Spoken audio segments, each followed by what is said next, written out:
Welcome into CBS Sports HQ post-game show. A rivalry wrought with history, and still today, we see a performance that we had not before. Joe Musso alongside Hakeem Dermish. Hakeem, what do you make of this one? It was a fantastic performance from the signal caller for Navy. Malcolm Perry, have yourself a day, kid. Let's take a quick look back at what he did this afternoon for the Navy midshipmen in the 120th edition of America's Game. Last 5 games have all been decided by 7 points or less. Well, not this one. Thanks in part to Malcolm Perry. Malcolm Perry wanted to go to Tennessee. He ends up at Navy. Both of his parents served in the Army. Look at this run by Malcolm Perry. 55 yards to the house, juking out a defender. A talented young man indeed. Led the American Athletic Conference in rushing.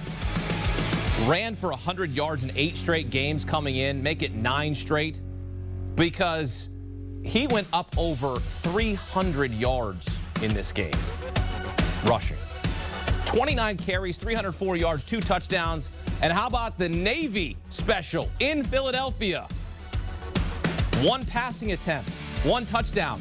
That's what we call, Joe, efficiency. By a wide receiver, no less. Great job there. Navy goes on to win it 31-7. Final numbers for Malcolm Perry: 29 carries, 304 yards, 2 touchdowns, setting a record.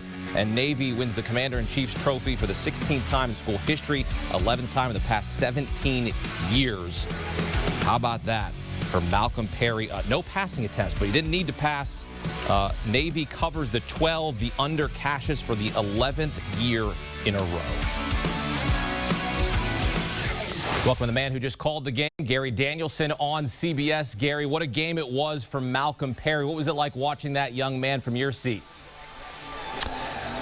You know, we were almost predicting it was going to bust out any time. We said, when is he going to find that space? Because he's just a difference maker, not just against Army. I don't want to, he had a good game against Army, but he's been doing this in the AAC. He's done it against, SMU, good athletes, Houston, Memphis, played against Notre Dame. He's not been snubbed by a lot of guys. He's a special football player. And once he was really committed to being a quarterback, it was only a matter of time against this Army defense that he was going to bust out and make some of those plays. Gary, a number of names come to mind when you think of this rivalry. Guys who took their talent to the next level. Roger Staubach, Alejandro Villanueva, a few others. But when you look at Malcolm Perry and that skill set that he put on display today, is this a guy that you think could add to a team at the next level? Well, I was kidding that Bill Belichick's surely going to take a look at him. A quarterback who is nifty. It'll just matter how good his hands are. He's obviously not going to play quarterback. He may get some wildcat snaps in the NFL, doing some things that Lamar Jackson does with that offense that Lamar's running for the Ravens.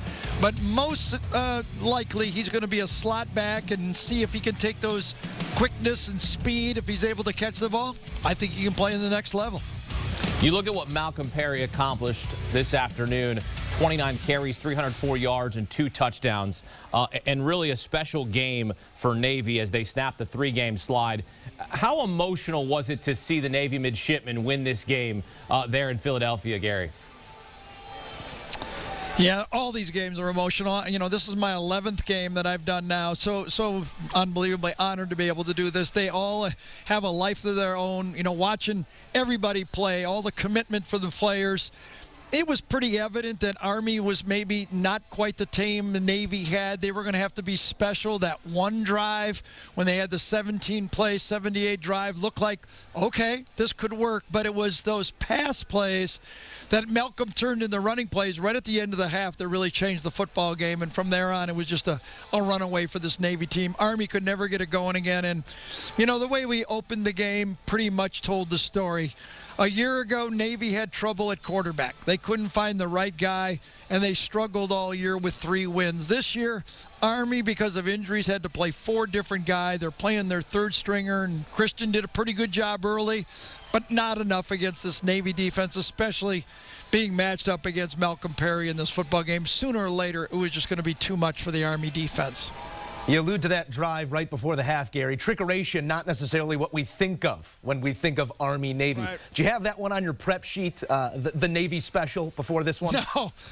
I know they I know they did it earlier in the year. I think it was against SMU. They ran, I think Chance Warren threw a play just like that. But no, you never do. You know, I mean, especially we knew with 13 seconds to go, it was likely to be a pass.